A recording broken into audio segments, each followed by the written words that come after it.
This is The Mint live on ZTN Prime, your sneak peek into the world of business, finance and economics. I'm Ibn Mabunda. Let's get started. Coming up on The Mint, monetary authorities in Zimbabwe have introduced the gold-backed digital tokens, now named Zimbabwe Gold or ZiG, as a means of payment for domestic transactions with effect from yesterday. The ZiG is issued in units of 1 milligram of gold, and yesterday it was worth 377 Zimbabwe dollars or 6.14 US cents.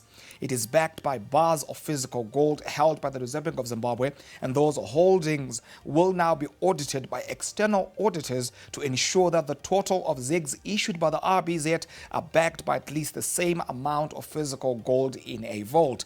In a statement yesterday, Reserve Bank Governor Dr. John Mangunjka said the value of ZiG would be at par with the value of the physical Mosia Tunya gold coin and will remain informed by the international gold price since it derives its value from gold reserves held by the Reserve Bank of Zimbabwe.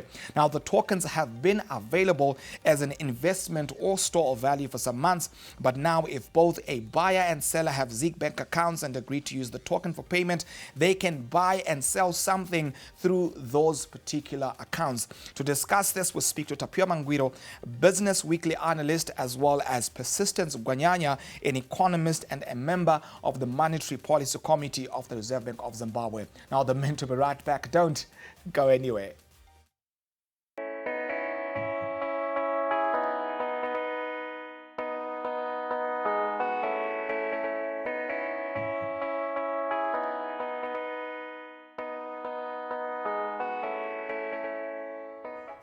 You're watching The Mint on ZTN Prime. We're broadcasting to you from Zimbabwe's capital, Harare.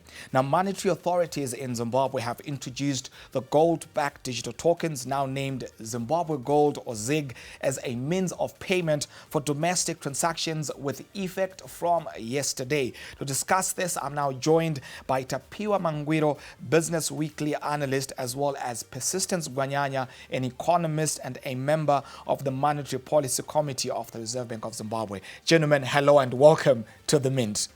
Thank you for having us on the program. Fantastic. Of course, much to talk about in this conversation around this new creature called the ZiG. Now, let's start from there.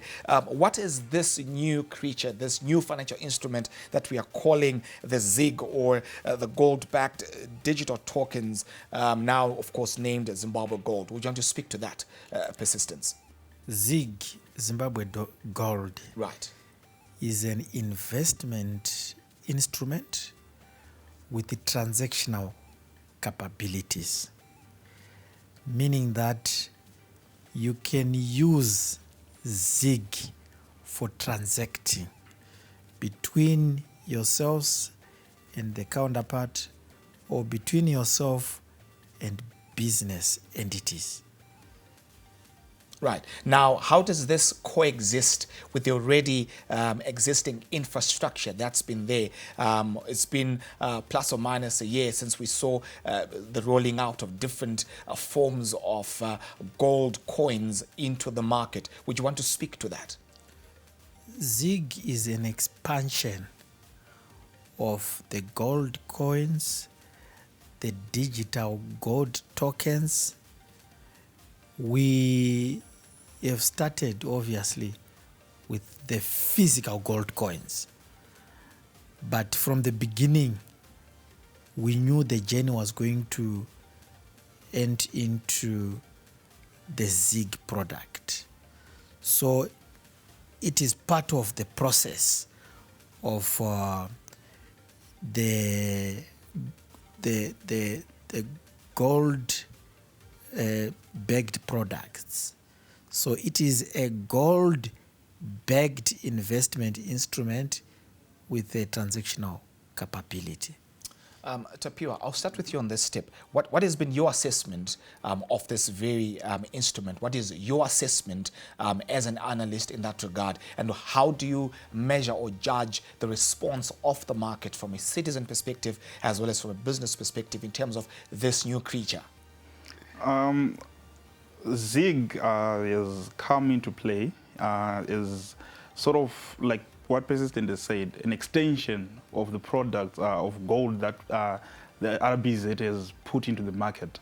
To measure the response right now would I think would be too early because people are still getting to learn what ZIG is, and it also is an instrument that you can use as an investment asset, where you buy it, store it in your bank account, and then dispose of it when you feel that you need to use the money. So I think it's sort of it comes in sort of like an inflation hedging instrument, which helps, or it's complementing the already existing gold coins that are in the market already. Right. Persistence. We already have the Zimbabwe dollar. We already have a multi-currency system that's in place. We already have mobile money within this particular system. Why are we adding another financial instrument? We're trying to address a challenge. The challenge we have currently in the current space is that of confidence issues with especially the Zimbabwean dollar. ZIG is seen as curing the confidence deficit with the Zimbabwean dollar. Of course, confidence is not entirely cured by a gold-backed product, but we see it as going a long way as a financial instrument in curing the confidence issues with especially the Zimbabwean dollar. Right. Of course, when the gold coins were introduced, part of the ideas behind that was to try and mop up excess liquidity from the market. Would you want to speak in terms of that and whether you believe that this could also have that same effect? So the gold coin was mainly introduced as a value preservation instrument, but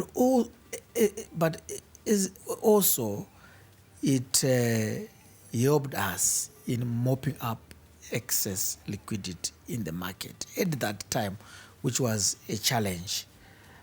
As regards mopping excess liquidity, the gold coin, when it was introduced, was a very attractive product.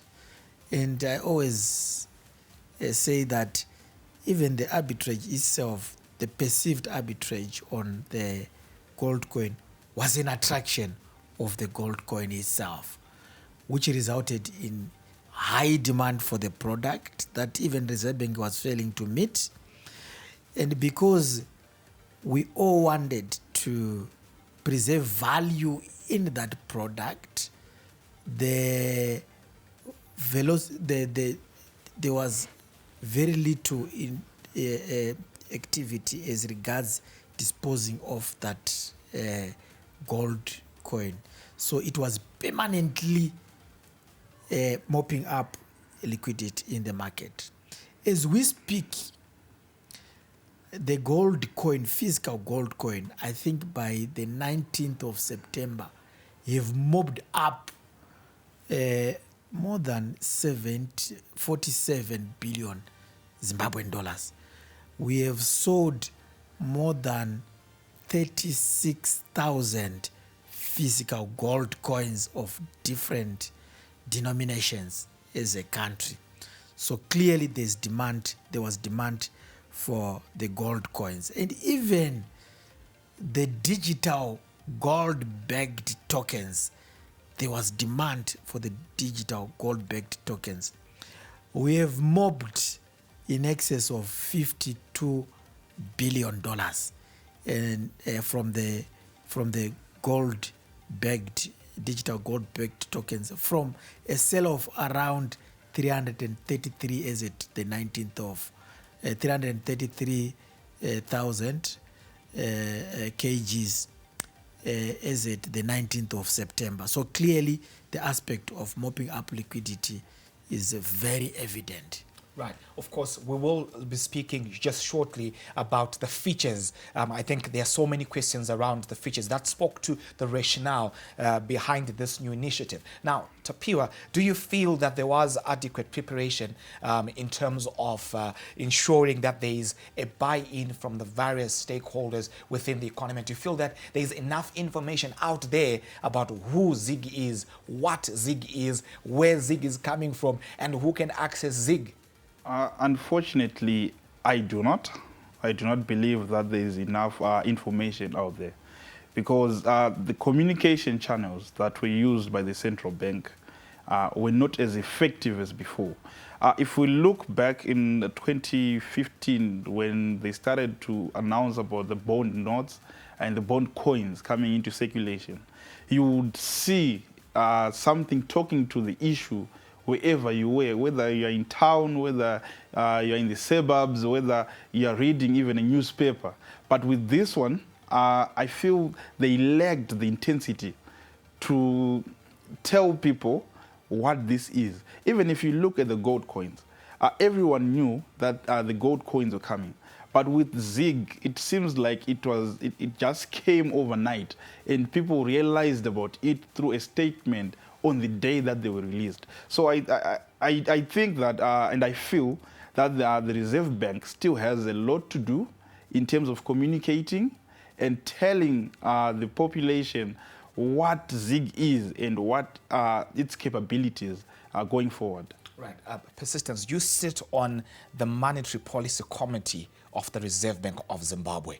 In terms of the preparation and in terms of informing the masses about this new rollout, what is your sentiment? Do you feel that you have done enough? If not, what else are you planning to do to ensure that every citizen, including the 78-year-old widow in Chendambuya, gets to understand why she needs to get this Zig?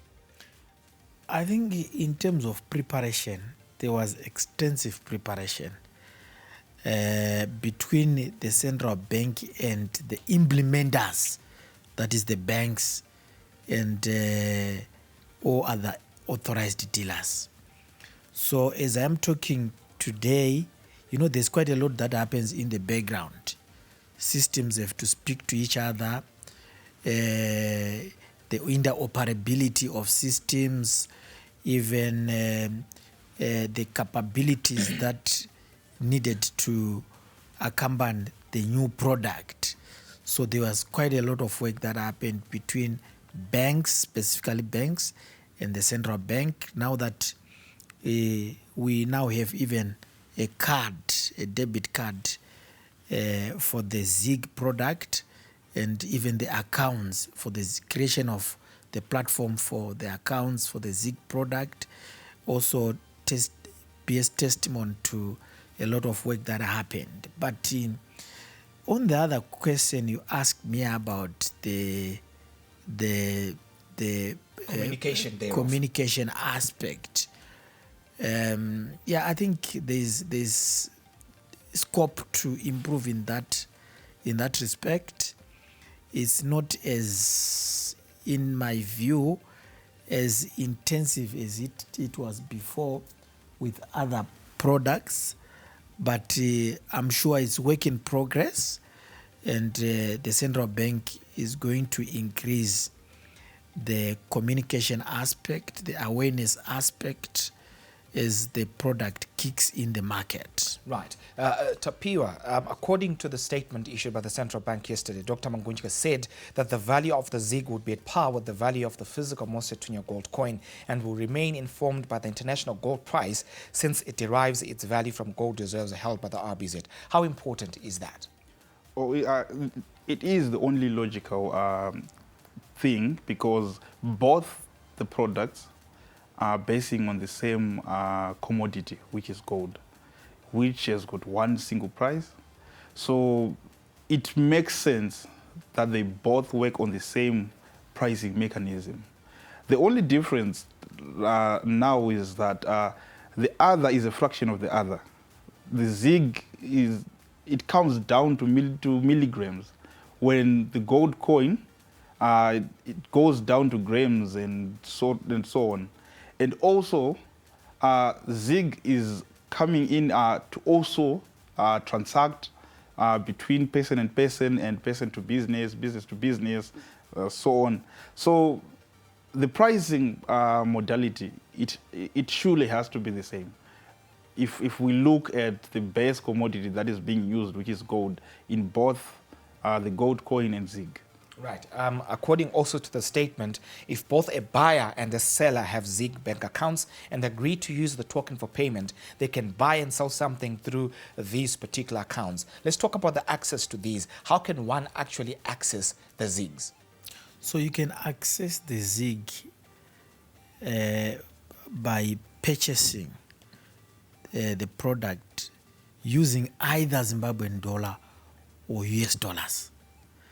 So there will be a price in US dollar, which you named, and a price in Zimbabwean dollar. I think you gave 300 something for the 300 something thousand for the Zimbabwean dollar, and that's of course for the milligrams. Now, I visited this mid morning. I visited one of the biggest banks in the country just to get an impression, and they told me, of course, that the minimum was $10 per individual, and the minimum in Zimbabwe dollar terms for today was 61,298.10 Zimbabwe dollars, and of course for corporates that minimum amount was $5,000. Yes. So what that means is you can buy the ZiG with either Zimbabwean dollars or the US dollars. But when you're buying with the Zimbabwean dollars, the price is based on the interbank exchange rate, which I think is currently around 1:5,700 thereabouts, and a 20% margin. And it will be quite interesting for you to know where the 20% is coming from. So when you buy foreign currency from banks, right, the banks would have marked up on the price they give you, and they are marking up to, on average, to up to 10%. But when you also sell wares or product in the shop space, right, in the business space, you are allowed to mark up to 10%. You remember SI 118 of 2022. So that's where the 20% is coming from. So it's the interbank exchange rate plus 20% that is on the Zimbabwean dollar.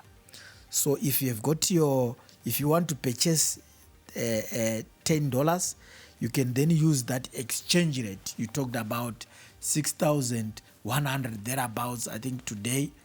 Then for a dollar, for dollar.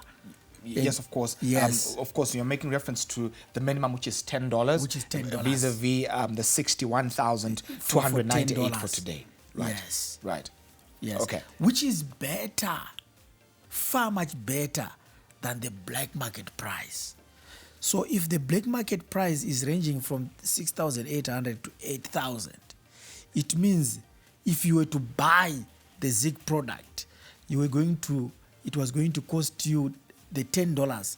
It was going to cost you $70,000, as opposed to the 61,000 you are talking about, which is an advantage. Just as follow-up, does this then not create another exchange rate? We already have got an exchange rate for the cash, Zimbabwe dollars, an exchange rate for mobile money, EcoCash, an exchange rate for the bank, and now we'll have an exchange rate for the ZiG. What this is actually trying to address is to address the multiple exchange rate. To the extent, if the take-up of the product is encouraging, we will see increased demand for the ZiG, and as people flock out of the parallel market, and so we see them converging at the ZiG exchange rate, or an exchange rate that derives from the interbank exchange rate. So we see that as actually addressing the challenges that we have of multiple exchange rate and arbitrages therefrom. The price distortions, of course, on the market. Yes. Now, time for us to take a breather. When we come back, we continue to break down what this new creature called the Rbz'S is. The Mint will be right back. Don't go anywhere.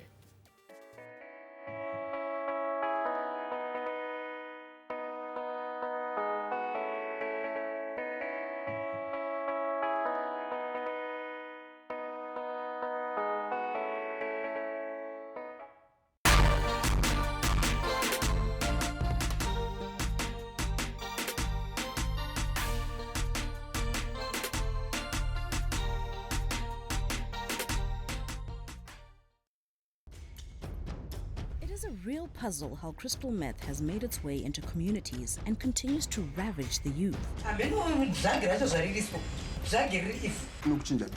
This is where it all begins.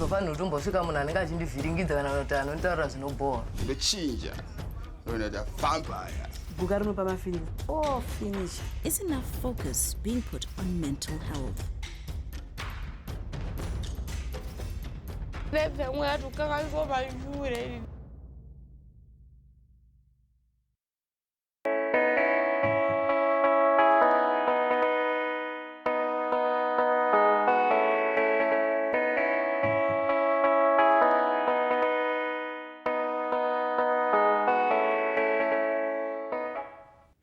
You are watching The Mint live on ZTN Prime. We're coming to you from Zimbabwe's capital, Harare. Of course, we are looking into a new financial instrument known as the Zimbabwe Gold, or ZiG, which was launched by the central bank last night. Of course, my guest, Persistence Gwanyanya, a member of the Monetary Policy Committee of the Reserve Bank of Zimbabwe, as well as Tapiwa Mangwiro, a Business Weekly analyst. Now, Tapiwa, one of the issues that have dogged Zimbabwe is the element of confidence. This is not the first time that we've seen new financial instruments coming onto the scenes. Earlier on, we had the bond notes and coins. We had the traveler checks. We had the bearers checks that also came onto the market. And so with some of these instruments, there were challenges with regards to trust as well as confidence. Would you want to speak in terms of whether there is trust on the market, and if not, what could be done to ensure that there is confidence in some of these instruments that are being minted by the central bank? Okay, if you look at our banking system, the biggest problem or the biggest obstacle that we have is confidence. And the bank has put out instruments that I believe are very much to the task. They are relevant in the financial sector, but we come back to the issue of confidence. You know, it's not easy to just erase what happened from 2008, what happened from 2016 to about 2019, thereabout, when value was lost, people lost money from the bank, and to just ask them overnight that please come back and we are going to protect your monies. It's not easy. But what I believe, if I can say, with all these instruments, including the Zimbabwe dollar, which we need as an economy, for us to go forward, for us to have growth, because to be honest, we need our central bank. If we eliminate all these things, it means that we're eliminating the function of the Reserve Bank, which is detrimental to the growth that we need as an economy. So what I would tell Persistence here, if he can help me with conveying the message, is as we go through with the multi-currency system that we currently have and all these instruments that we have, we should continue with them, including the Zimbabwe dollar. And what they have to do now as we go through with the process, if I believe that they say 2025 de-dollarization, I don't know. But I don't, to be honest, we don't care about the process, how long it will take, but they have to address the issue of confidence as the multi-currency goes. then if the people are now confident in the banking system itself, they can now gradually start to decrease the multi-currency issue. And we'll see that these products that they've brought in, they'll have a much higher take-up than they currently have. Do you think that the coming in of auditors to inspect the value of the gold within the central bank, whether this tallies with what actually has been minted out in the form of ZiGs, would help to improve this new instrument, as has been indicated by the central bank governor? To be honest, yes. Why? Because you mentioned 2016. That we say that the bond coins were backed by $200 million exactly. sourced from the Rbz'S bank. Exactly. But by the end of the period of 3 years, nobody knew how much was there. So with the coming in of external auditors, it gives the people confidence that at least someone representing the citizens is looking at how much is actually there. Now the issue is on who are the auditors. Right. I'm sure that's a question for another day. Percy, we are running out of time. I want to make reference to my experience with one of the largest banks in the country. I asked them about tradability. The first thing they told me was that if you apply for, if you, first of all, you've got to make an application. These are the forms that I've got from the bank. Okay. Now, they said that there is a market, there's a determined rate, and if I were to buy today, I would know by the 11th. May you bring clarity to that. As well, I needed to hold an account with the bank. And thirdly, the element of whether there is tradability, whether the 180 vesting period will still be relevant. May you speak to those elements? I'm not so sure about the 11th you're talking about, okay. But we have got the interbank rate, which is published on daily basis from the central bank, and the pricing mechanism I have already indicated to you. So there's nothing that I think should hinder the bank from giving you the price for the ZiG. Then secondly, the issue about the vesting period, which is 180 days, 6 months, is similar to the issue on gold coins, physical gold coins, and the digital gold-backed tokens. So the idea of vesting period is, whilst you can use the ZiG for transacting purposes, but if you want to exit ZiG, which you have in the first place bought using either Zimbabwean dollar or US dollar, if you want to exit ZiG to either Zimbabwean dollar or US dollar, you can only do that in 6 months' time, right? So, which is what is currently applying on the physical and the digital gold coins. Right. Tapiwa, very briefly, I was given these sets of papers by the bank in terms of my ability to access the ZiG. Would you want to speak to that against the backdrop of the digital aspect in just 30 seconds? I think there has to be an improvement. I should be able to transact and instruct my bank to like buy me ZiG, to sell me ZiG through my mobile phone, through my email. We have email banking, we have got our mobile banking.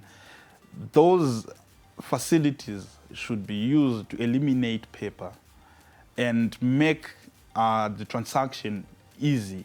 I think that's what I believe. Well, I would like to thank my guest, Tapiwa Mangwiro, a Business Weekly analyst and economist Persistence Kwanyanya. Gentlemen, thank you for joining us on The Mint. Thank you for having us. Well, that's a wrap on today's episode of The Mint. Do follow us, of course, on our social media handles at Zim Papers TV Network, as well as at ZTN Prime. I'm Ibn Mabunda, the Money Man. Let them do what they do. When we do what we do, we mean business. Thank you for watching and have a good day.